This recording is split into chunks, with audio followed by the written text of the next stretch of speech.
तो लगातार तमाम सियासी पार्टियां चुनावी मुहिम में मसरूफ हैं, सरगर्म हैं। इसी कड़ी में कांग्रेस सदर राहुल गांधी आज हरियाणा के दौरे पर जाएंगे। वो करनाल में होने वाली परिवर्तन यात्रा में शामिल होंगे। राहुल गांधी यमुनानगर और कुरुक्षेत्र में भी प्रोग्राम में शिरकत करेंगे। वो यहां अवामी रैली से खिताब करने वाले हैं। गौरतलब है कि हरियाणा में 10 लोकसभा सीटें हैं और 12 मई को इंतखाबात होने हैं। कांग्रेस की परिवर्तन यात्रा आज जगाधरी पहुंचेगी और जगाधरी में कांग्रेस के जो कप्तान हैं राहुल गांधी, वो भी परिवर्तन बस यात्रा के अंदर शामिल होंगे। हमारे साथ बातचीत करने के लिए राज्यसभा सदस्य है कुमारी शैलजा हैं, उनसे बात करते हैं। मैम, जिस तरह से आज परिवर्तन बस यात्रा यहां पहुंच रही है और आप सब नेता एक बस के अंदर सवार होकर के निकले, क्या संदेश देना चाहते हैं?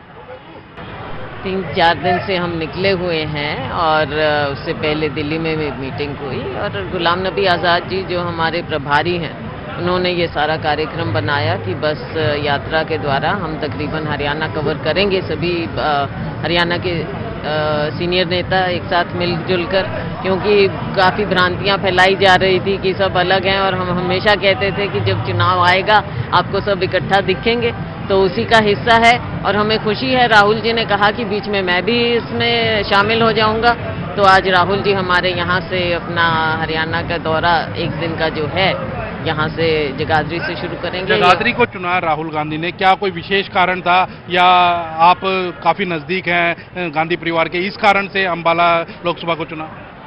नंबर 1, मैं कोई नजदीकी क्लेम नहीं कर सकती।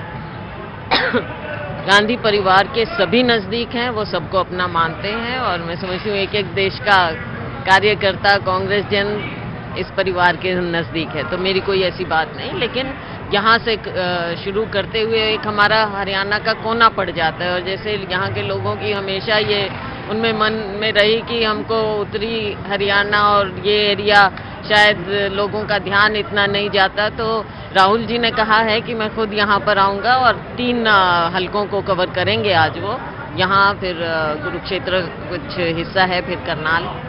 क्या लगता है कि आप 2 बार पहले भी एमपी रही हैं और अब क्या लगता है कि अंबाला लोकसभा से एक बार फिर आप ही ताल ठोकेंगी? नहीं, ऐसी कोई बात नहीं, हमारे यहाँ इस तरह का कुछ नहीं है। कांग्रेस के सिपाही हैं, यहाँ के लोगों ने बहुत प्यार दिया, 2 बार मुझे एमपी बनाया, केंद्र में मुझे मंत्री बनाया गया उस बात को देखते हुए। लेकिन पार्टी फैसला करती है, हाईकमांड फैसला करेगी कि कौन कैंडिडेट कहाँ से चुनाव लड़ेगा, कौन लड़ेगा कौन नहीं लड़ेगा, ये तो हाईकमांड फैसला करेगी। आपकी इच्छा है लोकसभा चुनाव लड़ने की? अपनी इच्छा हमारी कोई नहीं, हमारी इच्छा वो है जो पार्टी की इच्छा हो।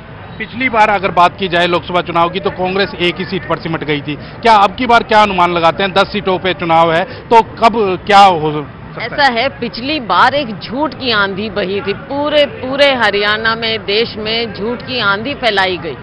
झूठ का आधार है वो ज्यादा दिन नहीं चलता, तो वो एक अलग किस्म की बात थी। और फिर 10 साल हमारी सरकार रह चुकी थी, थोड़ा बहुत हमारा अभी होता है कि लोग चाहते हैं कि चेंज हो जाए, देखें नई चीज क्या होगी, ये तो हम रोज खा रहे हैं, अब देखें दूसरे उसमें क्या मिलेगा, तो वो थोड़ा लोगों को भ्रमित किया गया और ऐसी झूठ उनको परोसी गई। लोगों को लगा कि चक्कर तो देखें क्या है, तो लेकिन उसके बाद 5 साल से जो मार पड़ रही है और खास करके हमारे जगाधरी और यमुनानगर की जनता तो बहुत अच्छी तरह से जानती है हमारी इंडस्ट्री का क्या हुआ, यहाँ पर लोगों के साथ क्या हुआ, कोई रोजगार नहीं मिले, तो बहुत लंबी लिस्ट है, बहुत लंबी। चर्चा ये है कि कांग्रेस अब की बार सभी जो बड़े नेता हैं उनको लोकसभा में उम्मीदवार बनाएगी हरियाणा के अंदर, क्या ऐसा संभव है? ये पार्टी फैसला करेगी कि कैसे क्या करना है, लेकिन मैं ये जरूर कह सकती हूँ कि 10 की 10 सीटें कांग्रेस जीतेगी। कांग्रेस एकजुट नजर आएगी? अब बस यात्रा से खत्म होने के बाद भी एकजुट नजर आएगी? चुनाव है और वैसे हमारी एक डेमोक्रेटिक पार्टी है, अपना अपना व्यू सब रख सकते हैं, लेकिन अल्टीमेटली तो राहुल गांधी जी के नेतृत्व में हैं हम सभी और तिरंगे के नीचे हैं हम सभी, तो उसमें तो कोई दो राय हो ही नहीं सकती है, सब इकट्ठा है। Thank you. तो ये थी हमारे साथ कुमारी शैलजा, जो राज्यसभा सदस्य हैं, जिनका साफ तौर पर कहना है कि ये भ्रांतियां फैलाई जाती है कि कांग्रेस एकजुट नहीं है, लेकिन जब चुनाव आते हैं तो कांग्रेस एकजुट नजर आती है और वही अब हो रहा है कि सभी बस में इकट्ठे होकर के सवारी कर रहे हैं और चुनाव में इकट्ठे लड़ेंगे और जीत भी हासिल करेंगे। कैमरामैन संदीप के साथ अंकित दुधानी, न्यूज़ 18 हरियाणा, जगाधरी।